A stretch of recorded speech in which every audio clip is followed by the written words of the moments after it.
Hey everybody, I'm the Board Game Blogger. Today I'm here to review Founding Fathers. This is a fantastic game put out by Jason Matthews. Same Jason Matthews who did 1960 and Twilight Struggle, two of my favorite games.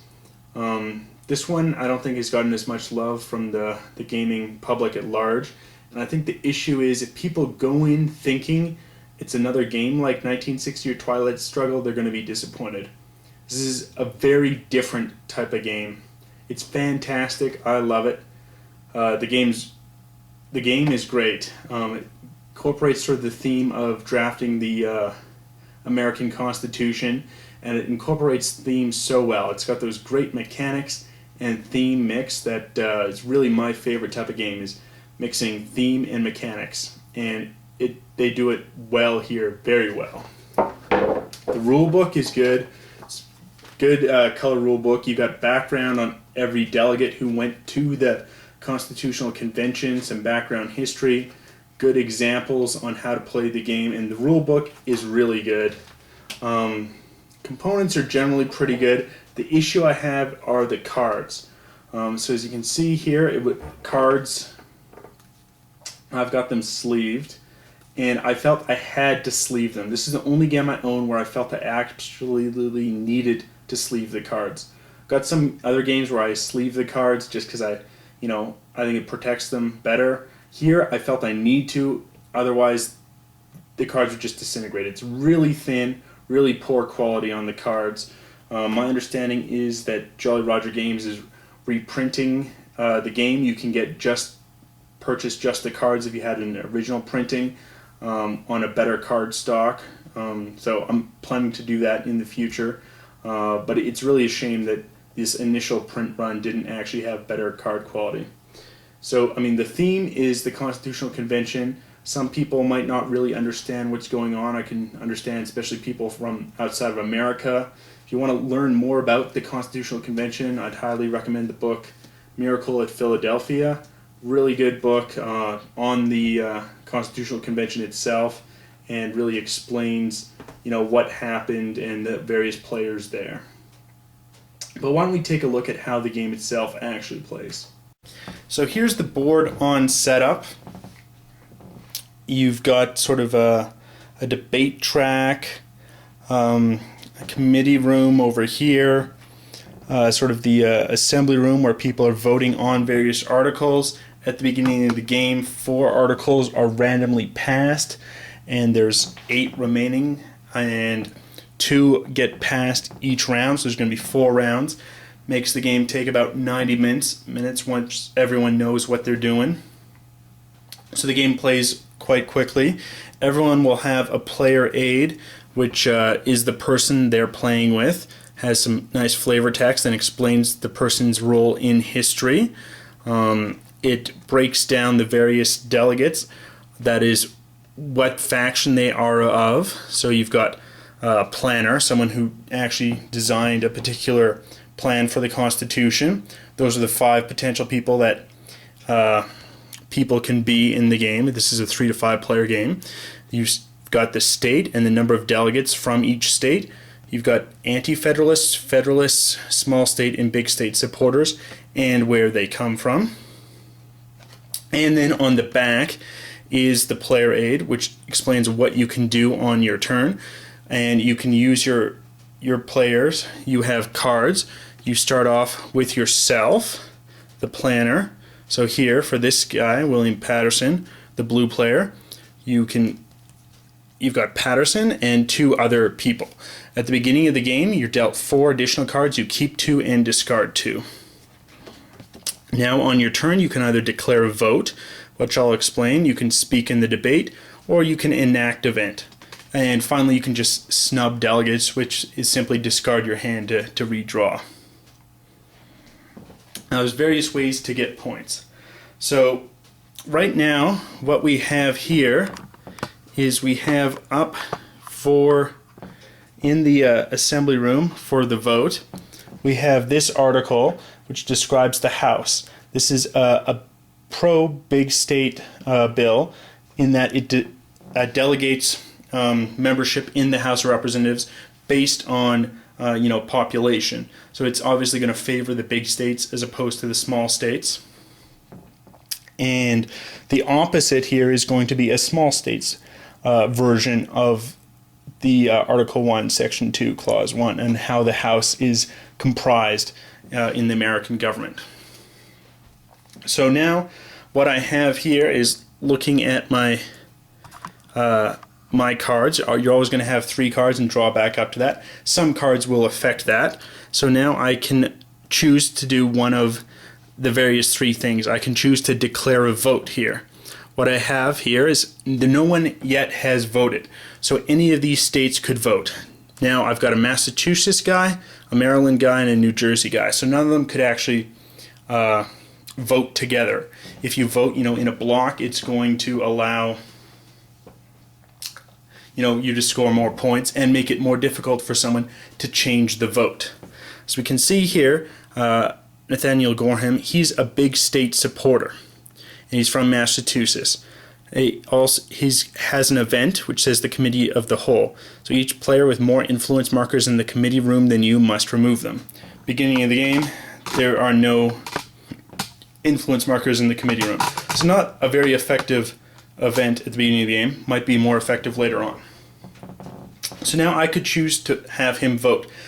We've got the yay side and the nay side. I could not have him vote nay, as he's a big state guy and this is a big state bill. It would go against his personal ethos to vote against that bill. So I could have him vote for the bill and then record that Massachusetts has voted for the bill. I would then draw a new card from one of these 3 selected. I don't know who they are, but I can tell that they are, we have here an anti-federalist from New York, we have a small state supporter from North Carolina, and a federalist from Georgia. So I can draw one of those back into my hand. We'll pick this one. And as we see here, there's this sun symbol. That means his event will last throughout the entire round if I used him, which can be important later on. Draw this back into my hand, and we put a new one down. Now it's another player's turn. So we'll go over here, the Roger Sherman player, and what they have. So here we also have another Massachusetts person. Now if the Roger Sherman player, the pink player, wanted to play his Massachusetts card, he could not just declare a no vote. Even though this guy's a federalist and this isn't a federalist or anti-federalist bill, he could vote either way. Because Massachusetts has already voted, I would need to override the Massachusetts vote with at least 2 Massachusetts delegates in order to override the vote.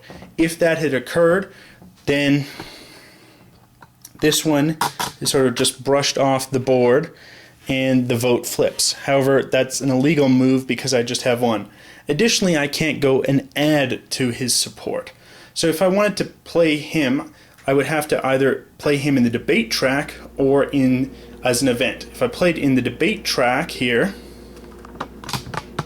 I would play him for the card and move up on the debate track. At the end of the round, that is when a vote has occurred, that is there's either 7 yay votes or 6 nay votes for a particular article, these debate tracks will score. Whoever's furthest up on the track will get a marker. These markers are important for end-game scoring in that based on the articles that have passed, whoever is the leader who has spoken out the most in favor of either federalism, anti-federalism, small states or big states, will score points based on how many of those bills have passed. That is, if the most of the articles passed favor federalism, the person with the most federalism tokens will score an additional 4 points. The next is 4, the next is 3, and then 2. If there's a tie, however, they're all worth an equal number of points. I played a game where of the 12 articles, each one had 3 passed. So that means each one of these tokens was worth 5 bonus points, which propelled someone into the lead because they'd focused on the debate track. and it just so happened that it was an equal number of articles for favoring each faction had passed. That's not always the case. Sometimes debates are less effective. They're not worth as many points in the end game, but they can be worth a lot of points in the end game. And then this continues on voting until one side has passed or not passed, and then you score the points. The person on the winning side, so let's say a couple more had passed. Let's say I'll just distribute this just to show you. Let's say we've been playing for a while.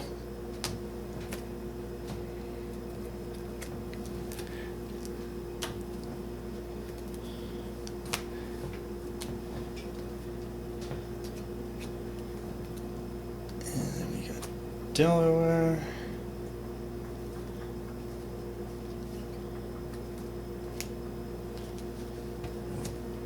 New Jersey.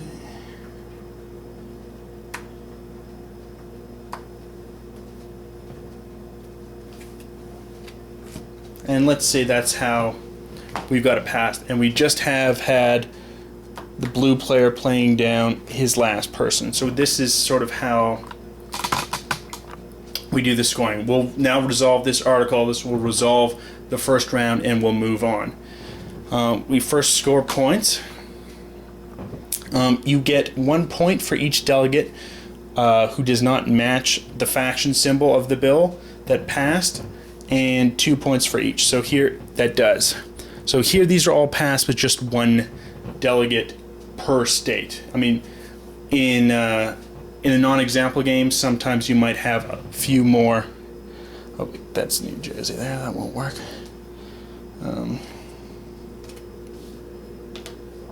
You might have actually more than one delegate in the Massachusetts section. So if Massachusetts had 3 delegates here, 3 cards, then you're scoring points based on the symbols they have. So if you had 3 Massachusetts all favoring the big state, that's going to be worth 6 points. Pretty big score. Here, however, the blue player is getting 2 for him, 1 for him, and 1 for him, for a total of 4 points. And they will move up the scoring track. Here, the white player gets 2 points for a big state supporter, 1 for one who's not, for 3 points. These were played and then probably removed, the influence markers, as you're actually hard limited to just starting with 3 influence markers. You can play cards for an event. Your planner, if you play him for the event, you will gain access to a 4th influence marker. So that is a neat constraint in the game. In a 3-player game, you want to get a lot more influence markers to score more points. It's not as important as a 5-player game, as the rounds move much quicker. You've got fewer actions to do stuff before the vote occurs, usually. Now, this is the losing side. Well, this bill has passed now, and we move it over to the passed bills. All the losers move over to the committee room. Then you total up who has the most. Here it's just the pink player. They will then score points equal to the number of influence markers, which is 2 points, and then they will decide whether or not they want the bill passed in a particular way, so either historically or ahistorically. And this is powerful because they'll have probably have scored things in the debate track and given them an idea of how they want the bill passed. So if they've collected a lot of, say, Federalist debate markers, then they will probably want it passed ahistorically. And in that sense, we then check here the debate track, and whoever's the highest up on the debate track, they will grab a token here for the Federalist, and no one has placed any, in my example, any other debates spoken in the debate, and none of these tracks move. But normally in a game, this will move up quite a lot because you can play multiple cards of the same faction at once in order to score a lot of points. So for example, if you had a hand of 2 small staters, even though they're from different states, you could play them, both of them, to move up 2 on the debate track for the small state. And so it's a neat game with a lot of choices. The fact you can play cards in 3 different ways, really, either on the debate track, in the assembly room for a vote, or for the event, adds a lot of tough choices. The events are really coupled to the people in history, and they make sense. It really incorporates the theme really well. I love this game. It's a great theme. You're learning history as you're playing the game. About the different characters who were at the Constitutional Convention. The game plays quick enough at 90 minutes that you can get in other games during a gaming night. It's not going to just drag on and on. It moves quick. The theme is fantastic. You know, the board might not be a lot to look at, but there's just so much strategy. Because when you're looking at someone's hand, you can see, you know, what states they have, and who, you know, what faction they belong to. So you're reading other people, what they might try and do. You're allying with different people for a particular round to try and get a bill either passed or fail and then passed historically. There's just a lot of tension. It's a really great game. The only negative with this game is the card quality. You sleeve it though, and it's fun. It's really a fantastic game. Highly recommend it. Everything Jason Matthews touches seems to turn to gold, because I love this game just as much as I love 1960 and Twilight Struggle. And you know, I've done over 200 games of 1960, over 30 at Twilight Struggle. They're just fantastic games. This one I've hit about 8 or 9 plays now, and I'm going to keep on playing it for quite a while. Fantastic game. Anyway, till next time on the Board Game Blogger.